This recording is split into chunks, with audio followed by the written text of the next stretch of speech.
My name is Avery Lawson. I am 26 years old, and I learned the hard way that a family can sell you without ever asking your price. Not for money, not exactly. For something quieter and nastier, reputation. In my family, reputation was a currency. Whoever held it got protection, grace, second chances, and the benefit of every doubt. Whoever didn't got blamed, managed, explained away, and used as a shield. For years, I was that shield. And the night I stopped being useful, my parents tried to auction me off in front of everyone who ever mattered to them. It happened on a Saturday in late spring, under warm Georgia air that smelled like cut grass and expensive perfume. The venue was a country club outside Atlanta, with white columns and a ballroom that could make any event look like a victory. The occasion was the Lawson Legacy Gala, a fundraiser for the community literacy foundation my grandmother, Evelyn Lawson, had built for 30 years. People loved Evelyn. They loved her crisp suits, her quick wit, the way she could shame a boardroom into donating more without raising her voice. She was 81 and still sharper than half the executives who tried to impress her. My parents loved her too, but in the way people love a spotlight they control. The gala had a silent auction and a live auction. Paintings, trips, sports tickets, donated services. It was designed to look generous and tasteful. It was also designed to make donors feel seen. My mother, Diane Lawson, chaired the event. My father, Mark Lawson, handled sponsors. My younger brother, Connor Lawson, was on stage duty, smiling and shaking hands like a candidate. Connor was 24 and had the kind of grin that made strangers assume he was honest. In my parents' universe, Connor was the sun. I was the weather. Whatever they blamed when something went wrong. I came because of Evelyn. My grandmother called me every Wednesday at 7:15 p.m., and she never missed. Sometimes we talked about books and TV and the garden behind her townhouse. Sometimes she asked about my job in Chicago and whether I was eating real meals. She asked questions the way a person asks when they actually want answers, not obedience. She also had a way of saying my name like it was a fact, not a problem to solve. When I moved out at 18, Evelyn was the only person in my family who did not treat it like betrayal. I wasn't supposed to be at the gala, at least not the way I attended. My mother insisted I sit at a back table with cousins I barely knew. My father suggested, in his calm, authoritative way, that I keep a low profile because donors didn't need distractions. Connor barely acknowledged me except for a quick hug that looked good to anyone watching. My parents were careful about optics. They wanted me present enough to prove they were loving, but distant enough to keep me from touching the story they had written about me. The story, for as long as I could remember, was simple. Connor was the bright one, the driven one, the one with potential. Avery was sensitive, complicated, prone to drama. If Connor got in trouble, it was stress. If Avery got in trouble, it was character. My parents did not announce these things directly. They seeded them. They told relatives that I was struggling. They told friends that I was impulsive. They told neighbors that I needed patience. By the time I realized what they were doing, the family had been trained to interpret everything I did through a filter my parents controlled. I used to think they were just worried. They wore worry like a virtue. Concern was their favorite costume because it made them look kind, while they tightened the leash. If I disagreed, it became proof I was unstable. If I went quiet, it became proof I was sulking. If I succeeded, it became proof I was trying too hard to compensate. The reputation they gave me wasn't built on what I did. It was built on what they needed me to be so Connor could stay spotless. The first time I noticed the pattern clearly, I was 13. Connor was caught cheating on a math test. He had written formulas on his arm in tiny letters. The teacher called my parents. My mother laughed like it was a cute story. My father talked about pressure and high standards. They grounded Connor for 3 days and bought him a new laptop a week later because he needed support. That same semester, I got a B in algebra, and my father told me that laziness was a dangerous habit. My mother asked if I wanted to embarrass the family with average grades. I learned the rule. Connor's mistakes were events. Mine were identity. In high school, Connor got into a fight at a party. He broke a kid's nose. Nobody in the family called it violence. They called it defending himself. The police report never made it past my father's friend at the precinct. Connor switched schools, and the story became about how cruel rumors can be. At school, Connor rebuilt his social circle like nothing had happened. At home, my parents practiced the talking points. They didn't just protect him, they rehearsed protection. Every time the truth approached, my parents moved it around like furniture so it never stood in the doorway. When I was 17, I got accepted into a summer program at Northwestern. It was my first taste of leaving. My mother's face tightened when I told her. My father asked why I needed to go so far when I could build connections locally. Connor, suspended for vaping in the school bathroom, mocked me for acting superior. That night, my mother called relatives and framed me as rebellious. I hadn't done anything rebellious. I had done something independent. College was where my parents' reputation economy became more deliberate. Evelyn had set up education funds for Connor and me. Equal amounts, equal terms. My parents controlled the access. Connor's funds paid tuition, a nice apartment, and a new car after sophomore year because he needed reliable transportation. My fund was described as complicated. Unexpected expenses, administrative delays, things I didn't understand. I worked 2 jobs, took loans, and learned to smile through exhaustion because, if I complained, the family narrative would turn it into proof that I couldn't handle responsibility. Meanwhile, Connor lived like someone who believed in invisible nets. He switched majors 3 times. He dropped classes and blamed professors. He got a campus conduct warning for hosting a party that trashed the unit. My parents paid the damages and told relatives Connor was being targeted because he was popular. At family dinners, they told stories about Connor's bright future. They told stories about my mood swings. They told stories about how hard it was to parent a sensitive daughter. They told those stories in front of me, like I was furniture. After graduation, I left the state. Chicago was expensive and cold in the winter, but it was mine. I got an entry-level job in communications at a nonprofit and built my life in small, honest steps. I paid my own rent. I built friendships that weren't inherited. I dated people who didn't know my family's version of me.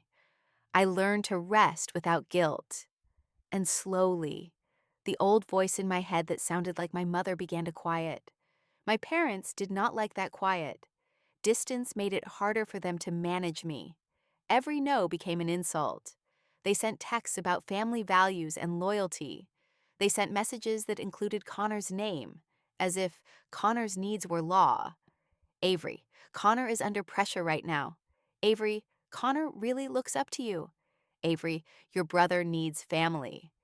In their world, Connor's problems were communal. Mine were personal. The irony was that Connor never looked up to me. Connor looked through me. To him, I was the cautionary tale. If I left, it proved I was selfish. If I stayed, it proved I was weak. Either way, he won. 2 years before the gala, the foundation board began discussing succession. Evelyn wanted to step back without letting the charity become someone's vanity project. My parents wanted Connor installed as a young modern face of the organization. They used words like legacy and continuity. Evelyn used words like accountability and competence. Evelyn asked Connor about budgets and grant reporting. Connor answered with confident fluff that made donors nod because he sounded sure. Evelyn wasn't impressed. Connor took that personally. My parents took it as a threat.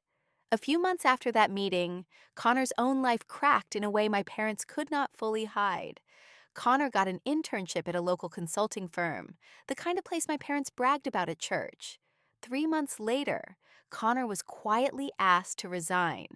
The story my parents told relatives was that Connor refused to tolerate a toxic workplace. The truth was that Connor had been caught taking credit for another intern's work and presenting it to a client as his own. One person told Evelyn, off the record, because donors talk when they think they are protecting a foundation. Evelyn didn't tell me immediately, but she began watching my parents the way you watch people who handle your name carelessly. Connor needed a fresh stage. My parents needed to give him one before anyone connected dots. The foundation became that stage. A charity role looked clean. It looked responsible. It looked like leadership. It also came with access to donors who could open doors Connor had closed for himself. My parents didn't need Connor to be competent. They needed him to appear competent. That is when the campaign against me shifted from background noise to active strategy. My parents started calling relatives I hadn't spoken to in years. They framed it as concern. Avery is struggling, Avery is drifting, Avery is not doing well in Chicago. They hinted at things without stating them. They let people fill blanks with their own fears. Then, when I showed up at holidays looking fine, my parents acted relieved like I had recovered from something. It was a neat trick. It made relatives treat me delicately, which made me look unstable if I objected. It wasn't only relatives. My mother joined neighborhood Facebook groups in Chicago using a burner account and began posting vague warnings about a young woman who needed support and didn't always make safe choices. She never used my name, but she used details. My neighborhood, my job sector, my age, the story about being overwhelmed. She wanted the rumor to arrive before I did, so people would view me through her lens. When I finally learned about those posts, it was through a friend who recognized my mother's writing style and sent me screenshots. Confused and uneasy. The worst part was how easily the family accepted the narrative. Aunt Trina hugged me and whispered that she was praying for me, as if I had a secret illness. Uncle Vaughn asked how therapy was going, like casual conversation. Cousins talked to Connor about jobs and plans, while asking me if I was still figuring things out. They didn't see the cruelty because it wasn't loud. It was a slow rewrite. I tried to ignore it until it moved into my real life. A month before the gala, a recruiter called about a job I hadn't applied for. The recruiter apologized and mentioned someone had contacted her with concerns about my reliability. The message claimed I had attendance issues and emotional outbursts at work. It included details about my nonprofit, including my supervisor's name. That information wasn't public. I recognized the language immediately. It sounded like my mother's concern voice. Professional, sincere, poisonous. I tried confronting my parents by phone. My mother responded with shock and heartbreak, insisting someone must be impersonating her. My father responded with calm disappointment, implying blame was my favorite hobby. Connor responded with a laugh and called it paranoia. 3 separate responses, same goal: make me doubt myself. That call was the day I began collecting evidence seriously. Not as revenge, as protection. If my parents reached into my career, they could reach into anything. I started saving emails and screenshots. I started recording voicemails.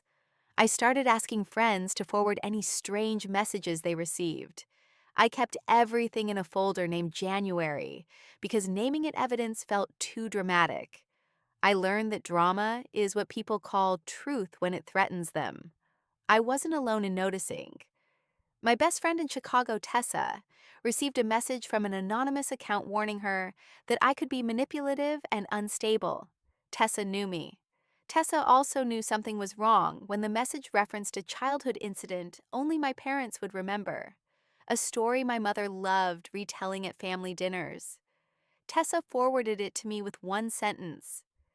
"This sounds like your mom, not a stranger." That sentence hardened something in me. My parents weren't worried. They were campaigning.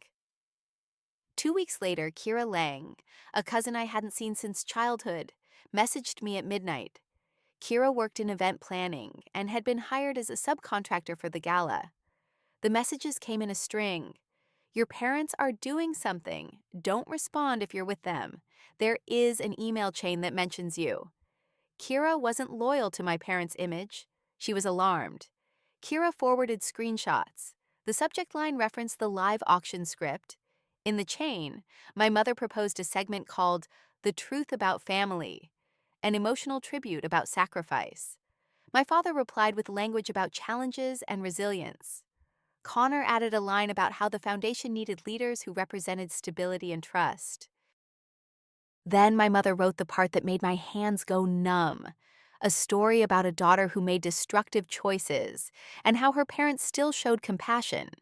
She mentioned me without naming me, because implication was her favorite weapon. Kira wrote that the AV team had been asked to prepare a slideshow. It would include photos of me at my worst angles, framed like cautionary proof. It would also include a letter described as my apology that I had never written. There was another phrase in the email chain that clarified the goal. My mother wanted the segment positioned right before a live auction item called the Lawson Legacy Seat, a symbolic role meant to honor the next generation of leadership. In plain terms, it was a public endorsement moment. My mother wanted donors to see Connor as the brave, steady son who carried the family, while his parents struggled with a broken daughter. She wanted pity to become credibility.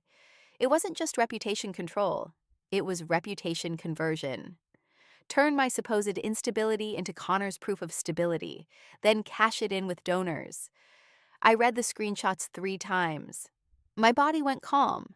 Not peace, not acceptance. Calm like a fuse being cut. My parents weren't just gossiping. They were building a public narrative to lock me into a role that would make it easier to install Connor as heir to Evelyn's legacy.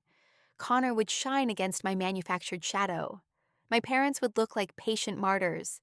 Evelyn would look like she needed them. It was strategy disguised as sentiment. I called Evelyn the next morning. I didn't mention the screenshots immediately. I asked whether she had heard anything about a special segment at the gala. Evelyn paused, then confirmed my mother had proposed an emotional tribute. Evelyn didn't like tributes that smelled like manipulation. Evelyn asked whether I was okay. For once, the answer was honest. Something was happening, and trust mattered. Evelyn asked me to come to Atlanta a day early. She told me to bring whatever I had. She told me, in the calm voice of a woman who had survived decades of politics, that I wasn't crazy. Those words hit harder than any apology my parents never gave. I wasn't crazy. I was finally seeing the system clearly. I flew in on Friday. Kira picked me up from the airport because she didn't want my parents knowing I had arrived early. We sat at Evelyn's kitchen table with iced tea and printed screenshots. Evelyn read them without changing her expression. Then she pulled out her own folder, board minutes and emails from my parents about Connor's future on the foundation. Evelyn had been tracking their pressure. She hadn't dragged me into it without proof. Evelyn asked what I wanted. No screaming match, no viral moment. Truth placed in front of the people trained to doubt me. My parents' strategy exposed in the light they were desperate to control. Kira proposed a clean switch. Because she worked with the AV team, she could access the slideshow file and copy it. With Evelyn's authority, the AV team could be given a replacement segment at the right moment. Evelyn approved. Evelyn also asked for an attorney. Chicago provided one, Reina Patel, who specialized in defamation and harassment.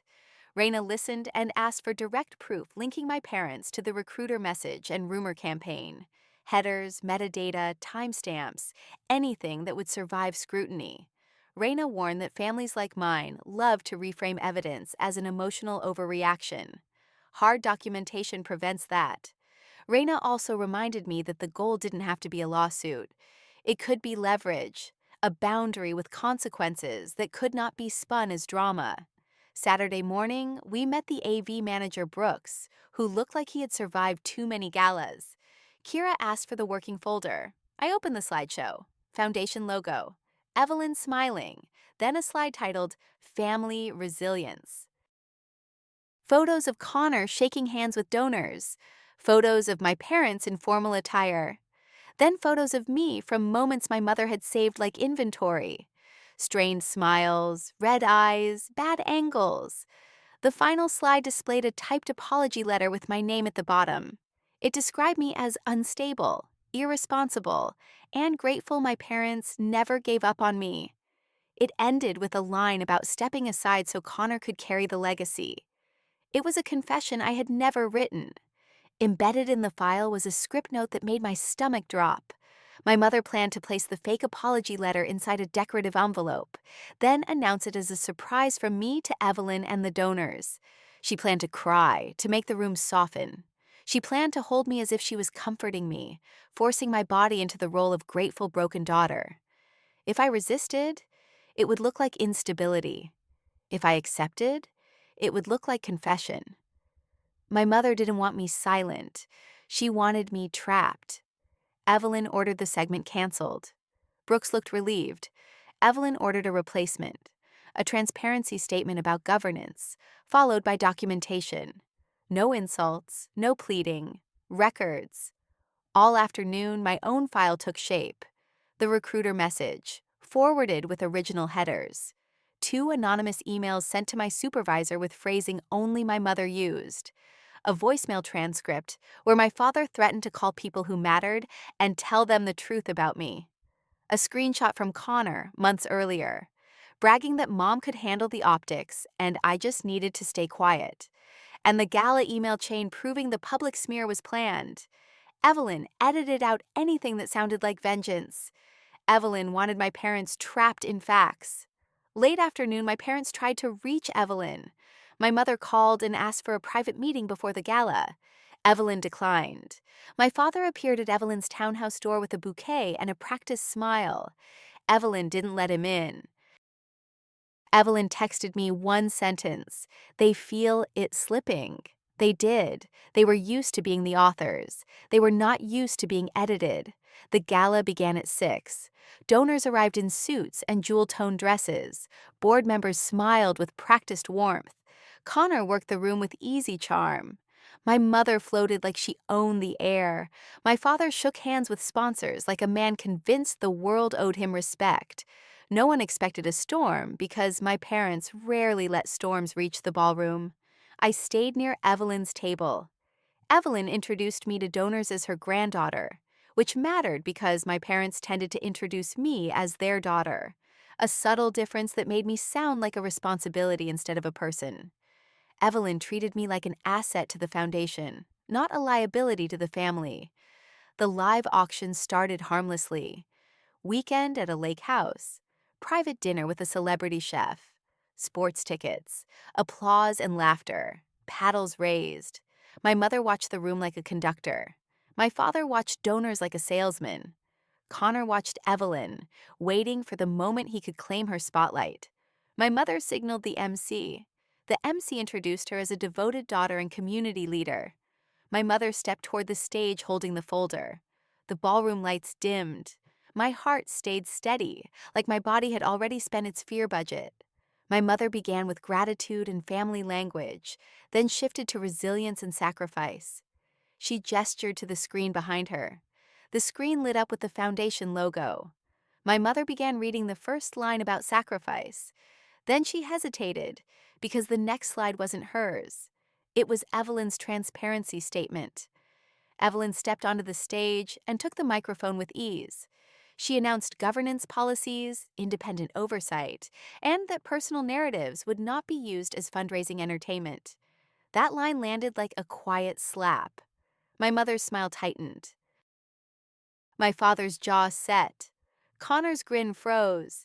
Evelyn introduced her granddaughter, Avery Lawson, as someone who understood transparency. I walked onto the stage with a remote and a printed packet. I looked at the crowd. The screen displayed one word: documentation. Under it, verified timestamps and original headers. Then the first email appeared. An anonymous message to a recruiter describing my unreliability. Header data highlighted. Sending IP traced to an Atlanta suburb matching my parents' home. Donors leaned forward. The next slide showed an anonymous email to my supervisor with the same language, a phrase repeated, for her own good. The next slide showed the gala email chain proposing the truth about family and the placement before the legacy endorsement moment. My mother's name visible. My father's edits visible. Connor's line about trustworthy leadership visible. The room shifted from curiosity to discomfort. Then the fake apology letter appeared, with track changes revealing my father's edits. A clean demonstration. The letter was fabricated. One donor coughed. Another looked down at a program like paper could rescue him. Next came the voicemail transcript. I will call people who matter and tell them the truth about you if you keep embarrassing this family. Not concern, control. The final slide showed Connor's message. Mom can handle the optics. You just need to stay quiet. It explained the strategy without emotion. They weren't reacting to my behavior. They were managing a narrative. The closing paragraph stayed simple. Stories had circulated. Tonight, there were records. Reputation should be earned by actions, not assigned by authority. This foundation was built on literacy, which meant the truth mattered more than performances. Then I stepped back. The ballroom went quiet. Then cautious clapping began, more relief than celebration. My mother moved toward the microphone with wounded sincerity. Evelyn raised one hand, reminding everyone this was a fundraiser, not a family therapy session. The auction continued. My mother's performance died mid-breath. My father tried whispering to board members. Board members kept polite distance. Once manipulation is visible, it stays visible. Connor disappeared for 15 minutes, returned stiff, and stood beside my parents like a soldier waiting for orders. The gala finished on schedule, but the air felt different, like a room after a storm has passed. Donors left with careful smiles. Volunteers packed up auction items. Evelyn thanked staff and then moved immediately to process, because process is how you protect institutions from family chaos. After the event, Evelyn held a closed meeting with the board. My parents and Connor were not invited. An hour later, Evelyn announced an interim executive director from outside the family. No family member would hold unilateral authority. Connor would not be installed as successor simply because he wanted it. Evelyn handed my parents a formal notice. They were no longer authorized to represent the foundation publicly without board approval. My parents heard exile. Connor heard a future closing. No apology came that night. My mother claimed heartbreak. My father claimed betrayal. Connor claimed confusion. None claimed responsibility. The next day, my parents began damage control. My mother texted relatives about how hurt she was and how shocked she felt. My father called sponsors claiming the gala had been hijacked by personal bitterness. Connor posted a vague Instagram story about choosing peace over negativity. It was the same playbook they had always used against me: convert my boundary into my flaw. But their audience had changed. Several donors had seen the documentation on the big screen. Board members had copies. Volunteers had watched Evelyn's calm authority shut down the performance. My parents were used to controlling family. They did not know how to control institutions once the institution decided to defend itself. Relatives began messaging. Some apologized for treating me like a fragile problem for years. Some demanded proof. Some tried to split the difference, insisting my parents meant well. I stopped arguing. Meaning well does not erase impact.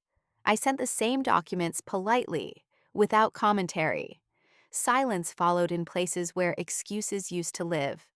Connor left a voicemail accusing me of ruining his future and calling it jealousy. Then, as if arrogance slipped, he admitted our parents had always covered for him and that the foundation was supposed to reset his image. Connor knew. Connor used the system. That voicemail mattered because it connected motive to action. Raina saved it. Evelyn saved it too, not out of spite, but because boards care about patterns and risks. A leader who weaponizes family narratives is a liability, and the foundation could not afford liability disguised as charm. My father tried one last move by emailing my employer about family concerns. My employer forwarded it and offered legal support. My father's story no longer had monopoly. For the first time, someone outside my family treated my parents' concern voice as what it was: interference. Raina sent a formal letter outlining defamation and interference attempts and warning that any further contact with my employer, my colleagues, or my professional network would trigger litigation. The letter demanded a stop to all third-party outreach about my mental health, my reliability, or my character. My parents responded with silence. Silence is what people choose when they have no defensible story. The consequences were social first. Donors stopped returning calls. Board members stopped taking meetings. People who once praised my mother's leadership began describing her as intense. People who once respected my father's authority began describing him as controlling. It was strange watching the same mechanisms my parents used against me turn on them once they lost control of the narrative. Evelyn and I had lunch 2 weeks later in a diner she liked, because no one recognized her there. She admitted she had suspected for years that my parents used me as a pressure valve. When Connor cracked, they redirected blame to me, so the family could stay comfortable. Evelyn regretted not intervening sooner. Evelyn was proud of how clean it was. Evidence, not rage. One more twist surfaced during that lunch. Evelyn revealed that my parents had attempted to push her into signing a document granting them unilateral authority over certain donor communications. It was framed as helping with administrative burden.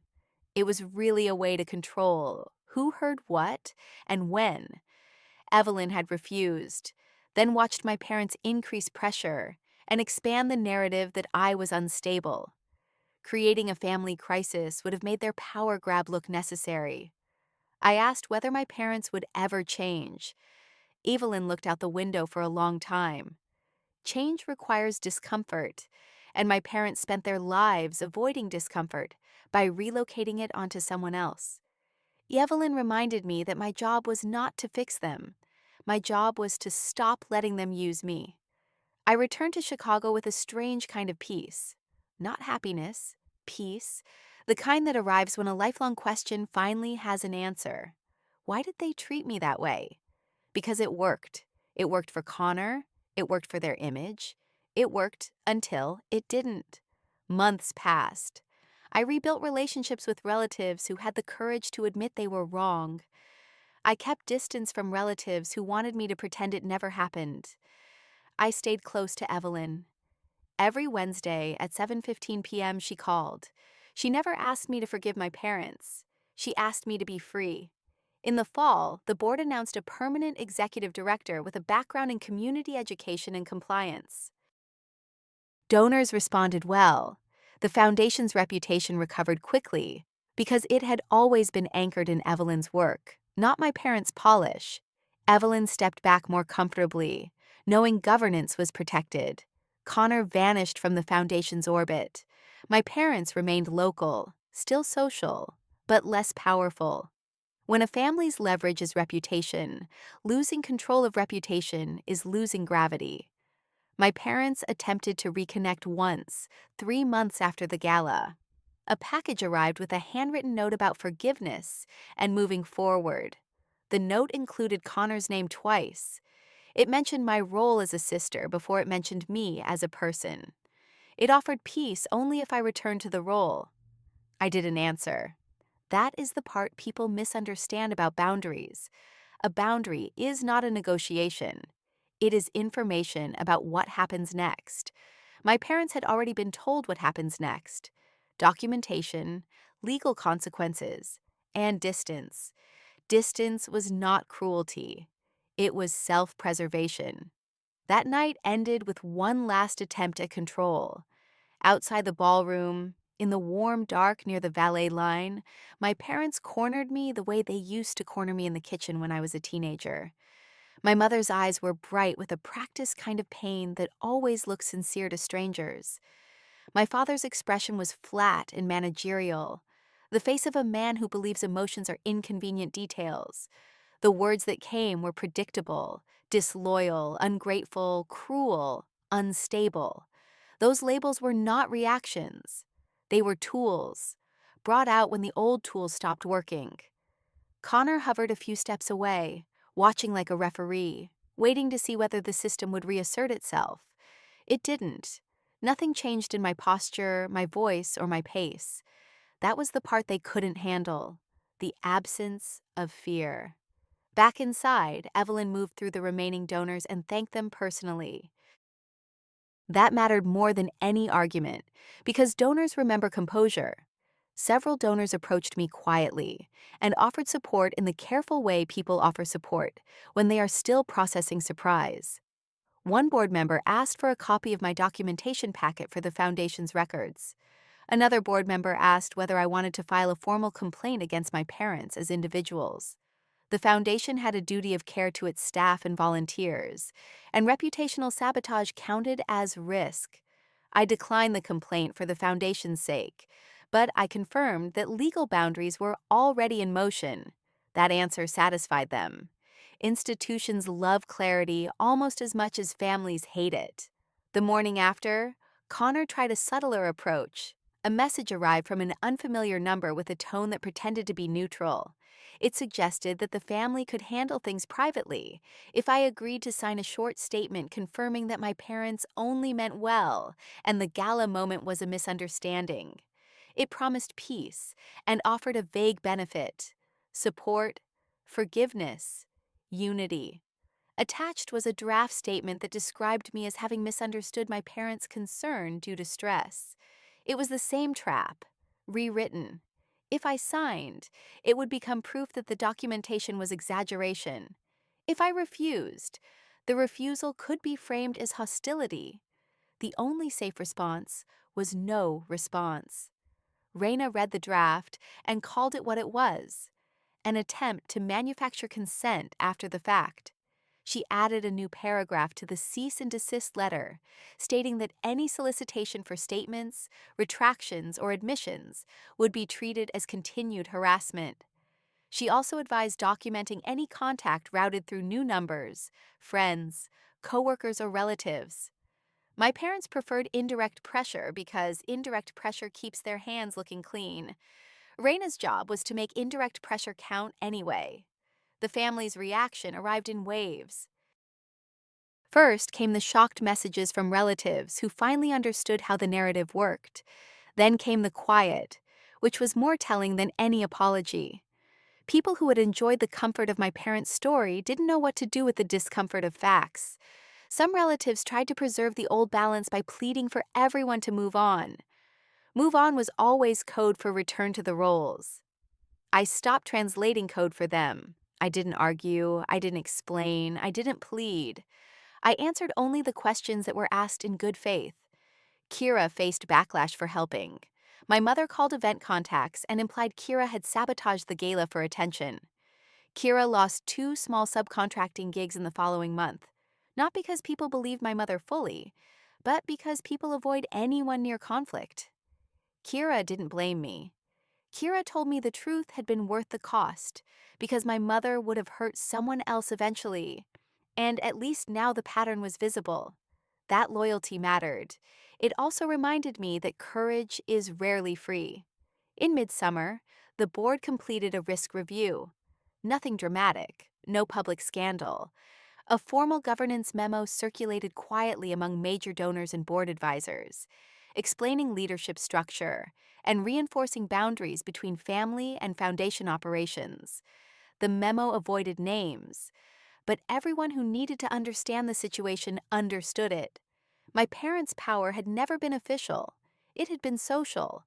Once social power is documented as risk, it loses glamour. Connor's own past returned as part of that review. A donor-connected attorney provided Evelyn's board with a summary of Connor's internship resignation, including the internal complaint about misattributed work. The board didn't care about Connor's pride. The board cared about patterns. A young leader who cuts corners and then relies on family optics to reset the narrative is a liability in an organization built on public trust. That conclusion didn't destroy Connor. It simply denied him the shortcut my parents had been building. My parents responded the way they always responded when a door closed. They looked for another door and tried to blame the lock. My father told relatives that the foundation board had been manipulated. My mother told people that Evelyn was being influenced by outsiders. Connor told anyone listening that family should come first. But family first was never a principle in our house. It was a slogan used to protect Connor. The ugliest twist arrived in early fall. A welfare check request was filed in Chicago under the guise of concern. A police officer knocked on my apartment door and asked whether I was safe. The request claimed I had been spiraling, isolating, and making threatening statements. The language matched the same concern voice that had followed me for years. I wasn't angry at the officer. I was angry at the strategy. Use authorities as props to reinforce the story of instability. I provided documentation, clarified facts, and the officer closed the file politely. Then Raina added the welfare check to the legal record as another harassment attempt. That welfare check changed something in me. Until then, some part of me still held a soft wish that my parents could stop. That wish died quietly, not with rage, but with clarity. A parent who uses the state to intimidate a child does not want reconciliation. They want control with a nicer label. Winter brought an unexpected kind of repair. Evelyn invited me to attend a small board retreat, not as a family member, but as an observer, someone who understood communications and could help the new executive director with messaging. The invitation wasn't a trophy, it was trust. I sat in meetings, took notes, and watched how functional leadership behaves when it doesn't need a scapegoat. That experience rewired something. Leadership could be calm, honest, and boring in the best way. Not performative, not coercive. Just responsible. At the next year's gala, I attended again, still at Evelyn's table, but the room felt different. The foundation's work spoke louder than the family name. My parents were not in charge. Connor was not on stage. Evelyn gave a short speech about literacy and dignity, and the crowd listened because she spoke like truth is normal. When the live auction began, nobody needed a family story to justify donating. They donated because the mission was real. That was the quiet ending my parents never understood. Real legacy doesn't require a villain. If there is a moral, it is simple. Some families do not raise children, they raise roles. A golden child to carry the image, a scapegoat to carry the blame. Those roles survive because everyone benefits from pretending they are natural. When the scapegoat stops playing, the system panics and calls it drama. That noise is not proof you are wrong. It is proof the system is losing its favorite tool, your silence. My parents tried to auction my reputation because they thought it belonged to them. I didn't win by humiliating them. I won by making sure the truth existed where their stories used to live. Once truth is in the room, it becomes much harder to sell a lie.